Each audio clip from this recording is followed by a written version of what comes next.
Welcome back to the podcast. You are listening to Vintage and Stuff with Drew Heifetz. Today I have Jessica Oman on the show. She is the co-owner with Johan. Is he your husband? Yeah. All right. So the dynamic duo, Jess and Johan, they own Storage Warrior. And the reason I have you on is because what you do is fascinating. You guys are picking... What do you call what you do? Junk sellers is a common term. We're resellers of things that would otherwise end up in the landfill. So nice. Yeah. I love that. So your business is called Storage Warrior, which is very descriptive of what you guys do. You raid storage lockers, but among other things, to find your goods, right? Exactly. That's how we got started back in 2012. Wow. Yeah. So was the Storage Wars out at that point? Yeah, and that's why we got started, actually, because we thought the show was so entertaining, and we wondered if they did auctions in our area, and we looked online and found one about a week later, and we went down there to check it out. We ended up buying the last unit of the day. It was a long day with a poor auctioneer who was slow, and we ended up getting the last unit for about $200, and we made a mess of it, but we were hooked. So that's awesome. So were you guys even at all in the reselling business at that point? Not at all. Not at all? No. That's so crazy. So what were you guys doing before this point? I was a business consultant. Johan was tree planting. Oh, yeah. You told me about that. That's so wild. So how was that first unit? I mean, actually, it was pretty good. There was a lot of junk in it, but we found a great treasure, which was a big set of Royal Albert Old Country Rose. If you know anything about English bone china, it turns out it's a highly collectible pattern, and wow. a lot of people want it. We had about 40 pieces or something, and we've sold that for $700 or $800, and we were like, I think there might be something to this. That's so cool. Yeah. Was there a lot of junk in the unit? There's a lot of junk in a unit. There's a lot of junk in every unit. So, what was it like picking that first unit? Where you guys probably had no clue what anything was. You're just searching through stuff, searching on eBay and seeing what was worth money? I mean, it's not surprising that most people have never thought about what kinds of things you would typically find in an abandoned storage unit. Yeah. So obviously there was the usual clothing and household items and kitchen stuff, which is pretty typical of what people would store. But yeah, I mean, we didn't know what we were finding. We didn't know a lot about brands and what was collectible.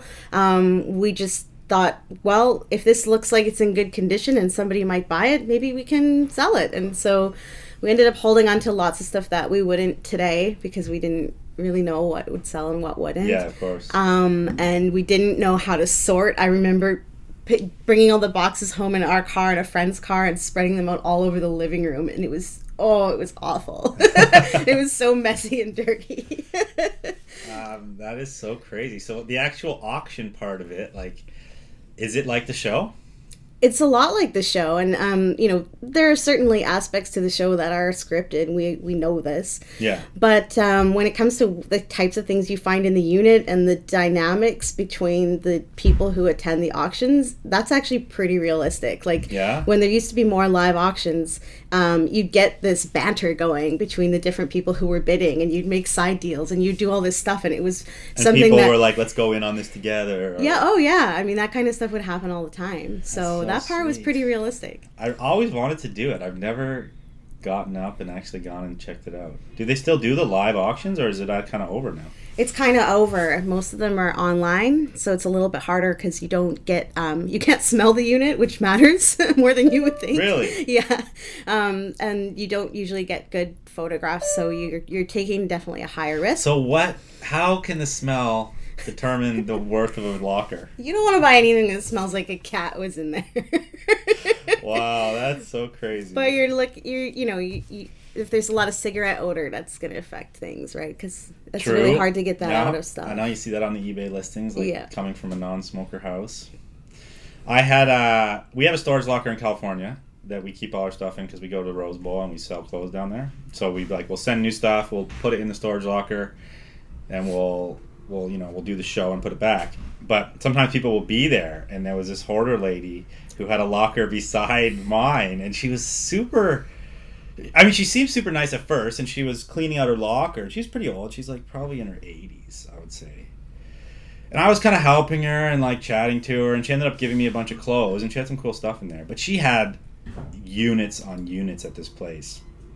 And then, so this first interaction was super nice. She was super chill. She gave me some clothes. And then the second interaction was like terrible, and she kind of flipped on me about asking her about some product in the unit. And I think like she just, you know, the hoarding thing is a disease. It's crazy. Totally. And like she snapped on me. It was like fine the one day. The next day I saw her like literally 2 days later, and she just snapped on me about asking about some product. And then I saw her like recently a month ago, and she was in another locker sorting it out with like a social worker, and they're like, we got to clean this lady's stuff out. She just has units and units. And so yeah, there's just so much stuff all over the place. People just stash it away. You know, that's an interesting part of what we do. We almost have to play a bit psychologist, a bit social worker with some people. I mean, we work with clients to help them downsize and sell their stuff, and some people attach a lot of emotion to the things they own, even if they haven't seen them in decades. Yeah. And so you do have to play a little bit of that, where, you know, you kind of have to help lift people out of this idea that they need to hold on to these physical things, even though they're very much aware, like rationally, that they need to sell them. That's why they contact us. Yeah. It can be hard like for them to let go. The social workers will contact you too, right? Do you guys ever have that? No, we haven't had that yet, but it's coming probably. Yeah. It's kind of it's an interesting place to be, because they've contacted me a few times, because when you search vintage clothing in Vancouver, we pop up because we buy, right? So I've had multiple social workers contact me and invite me to houses that they're cleaning out, which is cool. But man, I've seen some insane stuff. We got invited to a house in Kitts, actually it's Point Grey. So this was like probably like a $15 million mansion, but she was a 90-year-old woman. She had siblings, but never had a husband or kids, and she was left this house from her parents. So she had to get moved out of the house into a home. She never had fixed the roof. There was leaks in the house. It was mildewy and moldy. They had already thrown out 2 full dumpsters worth of product when I got there, which guaranteed there would have been insane stuff in, because you know these like 1-800 got junk guys will just throw anything out. And I probably had crazy old jeans. It hurts. And it was so sad to see that. But she got put into a home, and I guess they sold off the house or something. But it is interesting, the psychology of these people. And compassion matters a lot in this business, like a lot more than you would think. It's true. And I think sometimes, I mean, what has worked really, really well for us, and I think helps a lot of people feel better about letting go, is the idea that we're taking the items, and yeah, we're profiting from it, we're making money, but that's the end game is we're putting that into the hands of another person who's going to appreciate it, collect it, enjoy it, and keep it from being thrown away. And I think that really helps a lot of people shift their mindset, where it's like, okay, cool, this is still going to be enjoyed and appreciated by somebody else, and that's really what we're in the business of doing. And I think it's an energy flow. When people continually just hoard things into their life, it blocks the energy flow in their own life. And you have to let the energy go in order to receive new energy. It bogs people down to have all that stuff, and they don't get it because they're in it too deep. But once they let it go, they can like have more new, better things come into their life. It was funny when we got into doing storage units and we were buying a lot of them. We amassed so many things so quickly that we stopped buying things for ourselves. We just became kind of minimalist. We were like, nope, don't need a new shirt. Nope, don't need a new receiver. Nope, don't need a new coffee table. Who needs all that stuff? Yeah. And then I started taking things out of my house and getting rid of them and decluttering my own home, because all of a sudden it kind of hits you like, wow, it's amazing how much energy people hold in their things. And I all of a sudden wanted that out of my home. Yeah. And you then now you're like, I'll just probably find that one day. So I don't need to go and buy that thing that I could just find on the trail. And it's kind of more fun to find something on the trail. If you're like, I go out and spend $200 on this thing that I kind of want, or just wait and then get it for $10 one day. It's like a much better feeling, I find. The thrill of the hunt. Thrill of the hunt. So tell us about your best ever storage locker that you guys have found. Okay, so the best one ever, about, I think it was 2.5 years ago, and we actually split it with another buddy who does the same thing. This unit belonged to... Sorry, let me touch on that. So how does that... You've actually split a locker with a friend. Yeah. Isn't it like too competitive to be like splitting things? Or is it because it was super expensive in the beginning? Well, actually, this one was because we were out of town and we needed someone else to win the auction for us. Oh, wow, that makes total sense. Okay. So that was a good split. I don't know. I mean, like, you get... The thing is there are lots of people who do kind of what we do, but we're all good at selling different things. And sometimes when you split a unit, it actually works out really well because somebody who, you know, for example, we don't want to do like small machinery and things like power washers and stuff like that. But we know a guy who's so good at fixing them up and refurbishing them and selling them. And that's the kind of thing that will sell better at a retail scenario, someone's shop somewhere. Exactly. So we'll split units and just kind of take what we're best at selling. But this one was like, this unit was, I mean, we all wanted everything because it was so good. I mean, it had so much silver in it, like silver ingots and silver coins. We put it all on a scale once we had pulled it all out of the unit, and I think it weighed 120 pounds. Wow. It was crazy. And so then what's the value of 120 pounds of silver? In scrap, I mean, it goes between like 30 cents and 45 cents a gram. So I don't know. Do the math. There's a lot. And that was just the silver. And I mean, it was full of old Wedgwood collectibles. And what's that? You know, like Wedgwood, like that English Jasperware stuff that's blue with the Greek scenes on it. And people think it's super cheesy now, but the big pieces are really collectible and highly valuable still. Had a bunch of that. There was some gold in there. I mean, we sold, that was 2.5 years ago, and I think we sold 5 things this week from that unit. We're making money from it all the time still. That's crazy. Yeah. I love that unit. I want more of those. Yeah. So what about like the worst? Have you ever just gone and everything, nothing even made it into your warehouse and everything just got thrown out? You know, Johan would probably be a better person to ask those stories because he ends up doing most of that grunt work usually. But oh, for sure. I mean, we've very rarely lost money on a unit. We're almost always able to at least recover what we spent in some of our time. But yeah, I mean, sometimes you get into a unit that looks so good and then every box is dollar store junk and you're like, no. Or boxes of paper, you know, old banking records and things like that. You can't do anything with that. So then I'd imagine that's a huge percentage because you're obligated by law to keep all that crap for 5 years, right? So people just stash it away. Yeah. I mean, most units we don't keep 3/4 of what's in there.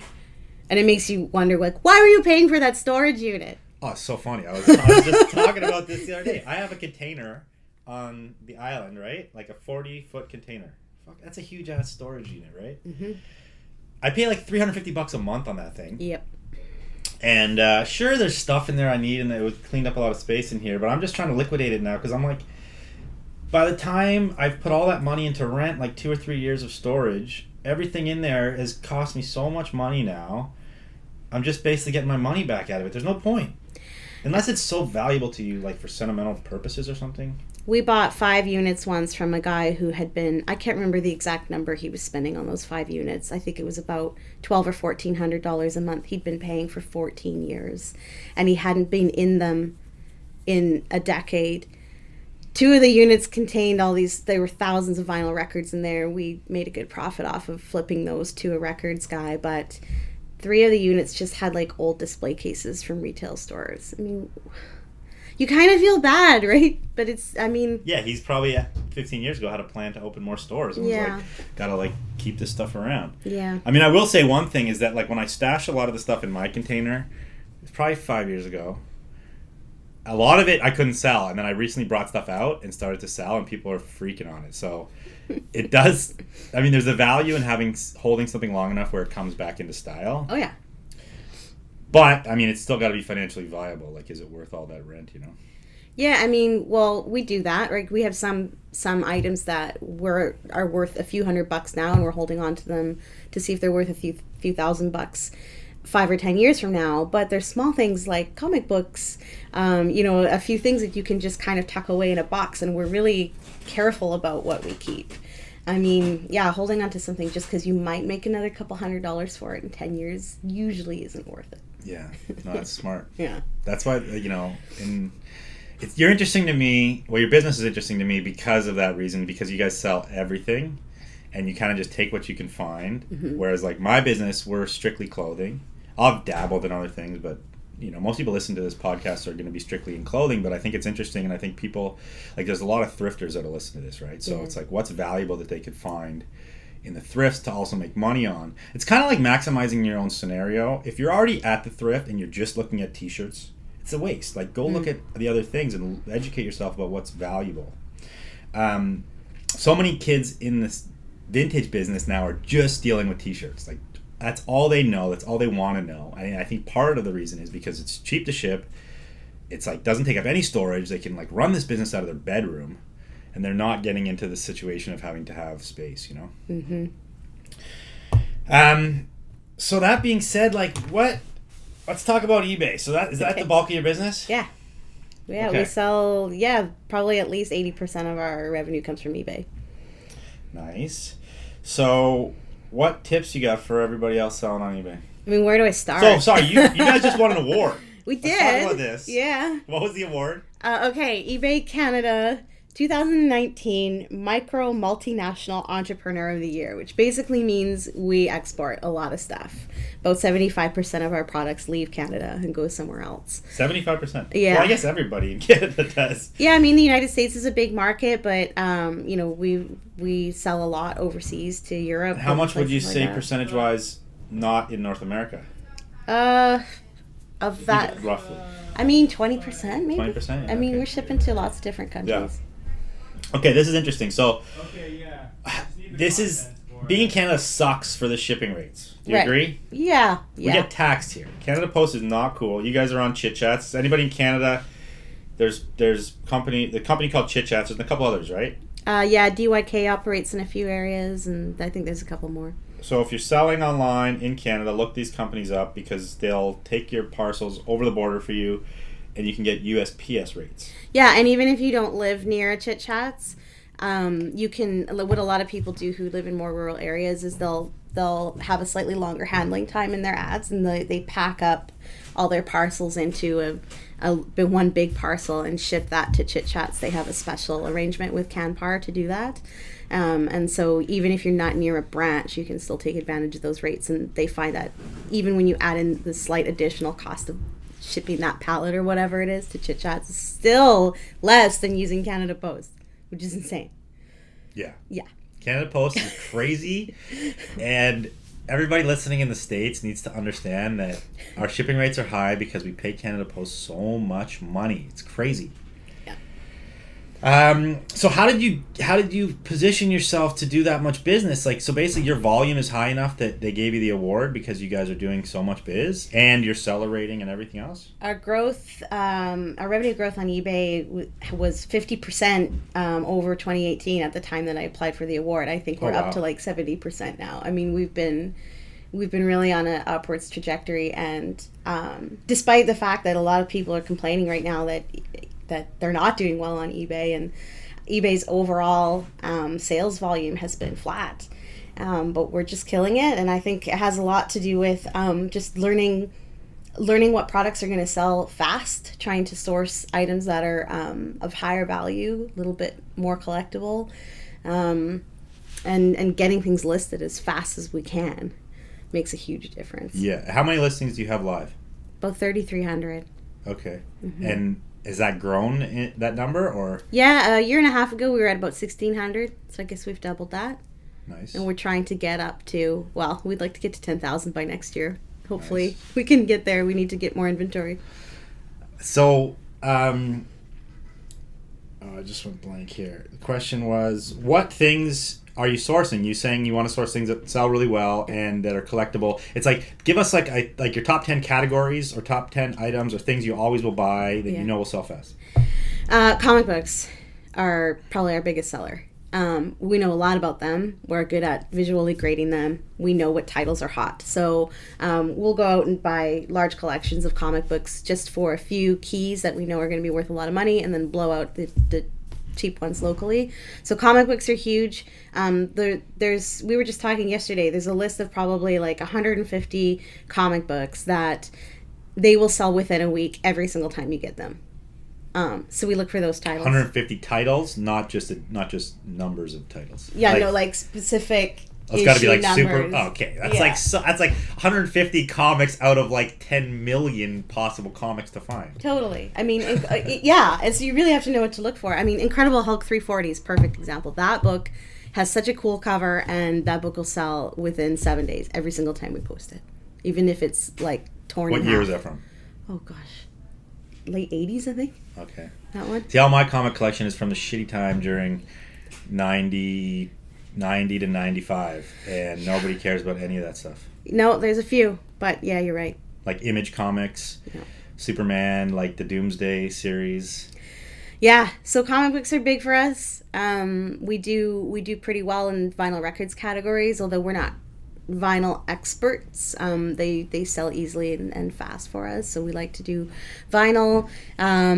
We've been dabbling a little bit more in clothing and bags lately, just because we ended up buying a storage unit that had a lot of designer stuff in it, so we just decided to get into that. And those are selling well for us because of the time of year. Jackets always do great, as you know, in the fall and winter. So yeah, I mean, good. I'll buy good outerwear all the time because people want it. It's expensive, so if you can get it at a good deal, why not? We accidentally got into die-cast cars because we had a huge collection that we helped somebody unload last year. So we ended up with hundreds and hundreds of listings of Hot Wheels and other types of die-cast. And so we got to know what's good in that category. And it's a little like comic books. There's certain cars from certain years with certain paint or certain tires on them.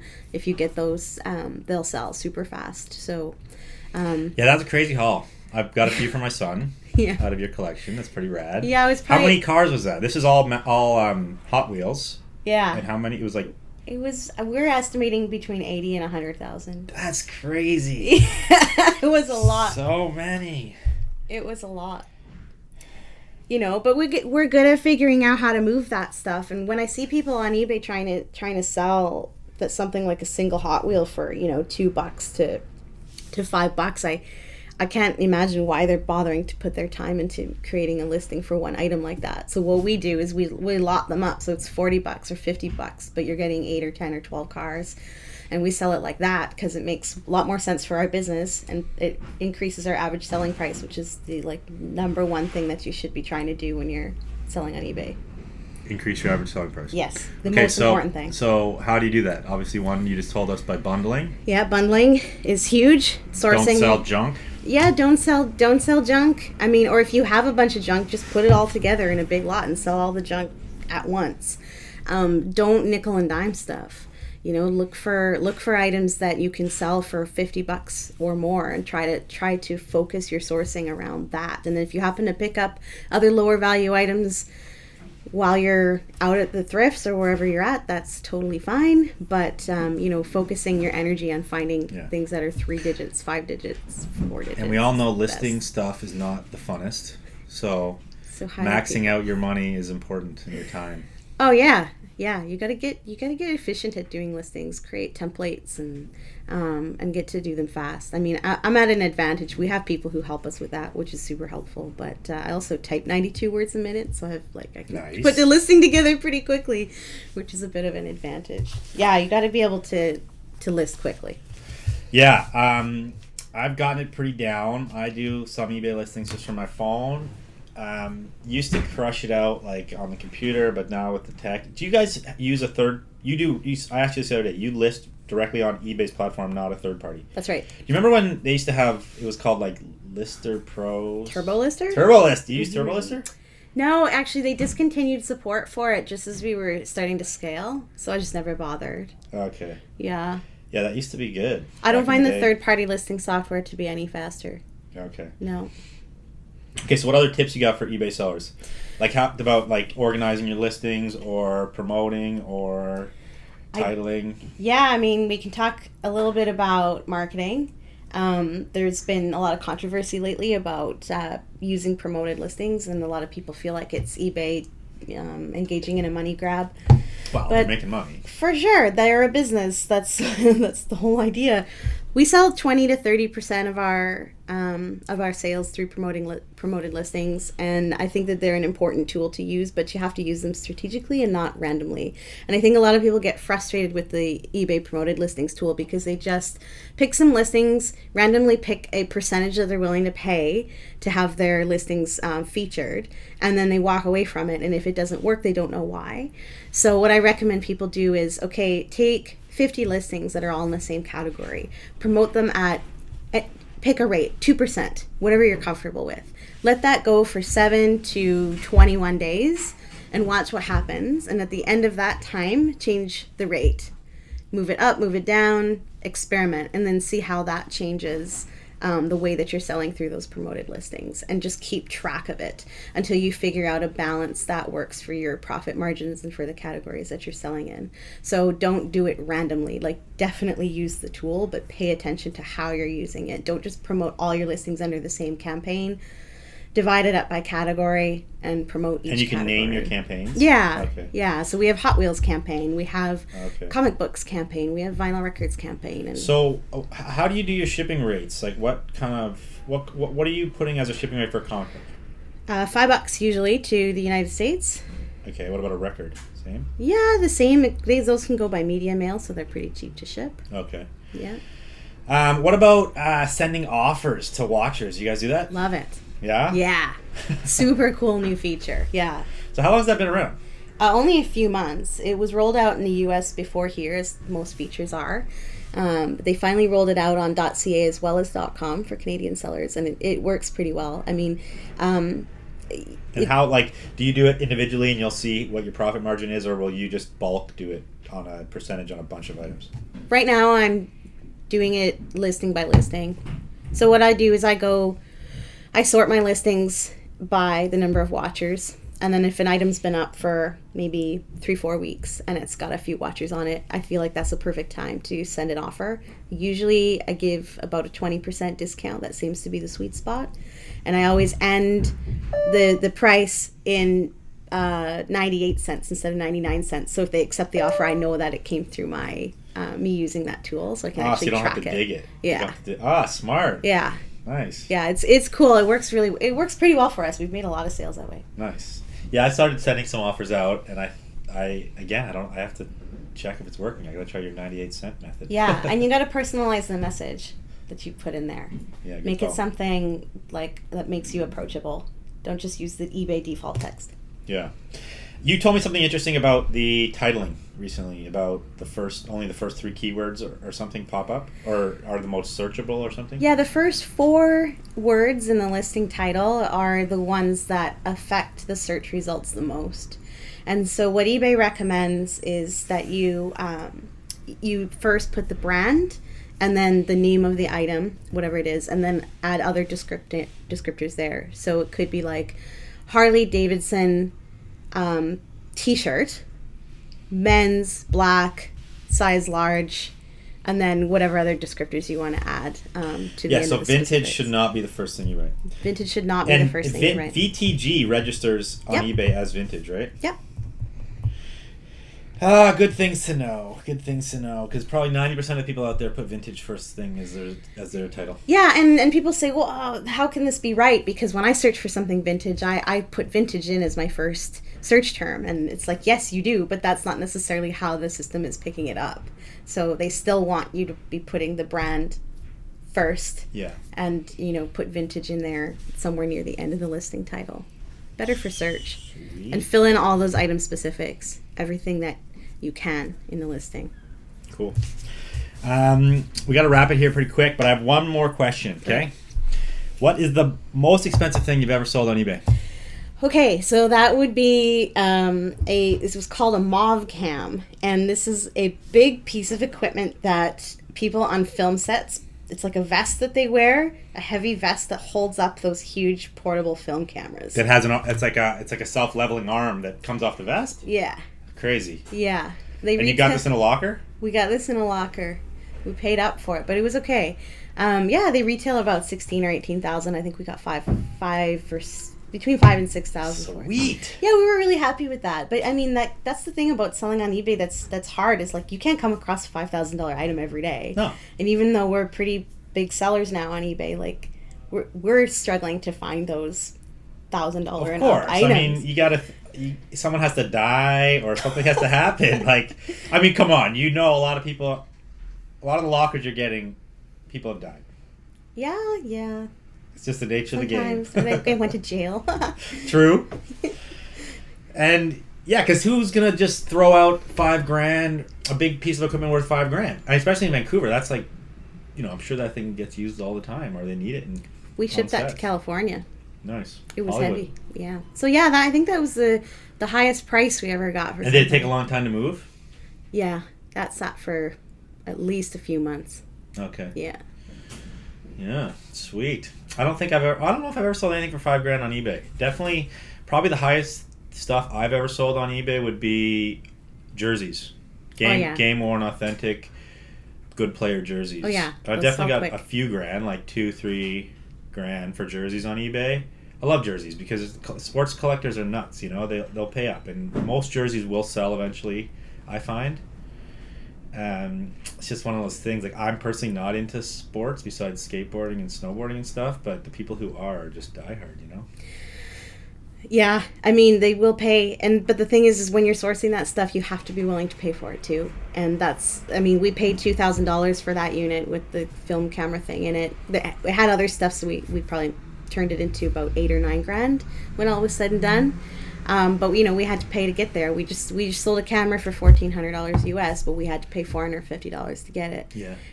We sold another camera a couple years ago for $4,300, but we had to pay $1,000 for it. So at some point, if you want to scale up your business, you can't be afraid to take those risks. You have to throw down some money. Yeah, and it comes with education. Yeah. It's like, learn your shit. Yeah, don't go to dollar stores and buy out dollar store inventory. Don't go to the thrifts and go to the 50-cent bin. Like, that's not where you're going to find your treasures. You might. But you gotta. Thrifts are getting so knowledgeable now, and all the cool shit ends up under the counter or behind the desk, and the ticket prices on things, especially in Vancouver, are crazy. We don't thrift at all. Yeah, it's hard. No. The most expensive thing I sold a shirt for $20,000. Nice. But that was not on eBay. But I paid up. I paid $1,500 for it. See, there you go. Yeah, and when I paid $1,500, I was expecting it to be like in the 3 to 5 range. So I was happy for that. I'm like, even a double up is great. Mm-hmm. And then I had a bidding war go on. But save that one for another episode. Do you have any shout outs you want to thank anybody or thank anybody? I mean, sure. I mean, I should shout out to Johan. He's not here right now, but he's the one doing all the hard work down at the shop. Yeah, shout out Johan. Shout out Storage Warriors for getting you in the business. Yeah. I mean, Storage Warriors. And to our staff, I mean, Tori and Monique. Like amazing people who support our business. We couldn't do what we do if we didn't have their commitment. So, I mean, it's always worth mentioning them. Sweet. And their help. And once again, well, first of all, subscribe to the podcast. Make sure you leave us a review. Go check out storagewarriors.ca. Storagewarrior.ca. There'll be links to the eBay on there, right? Yep. And have yourself a great day, everybody.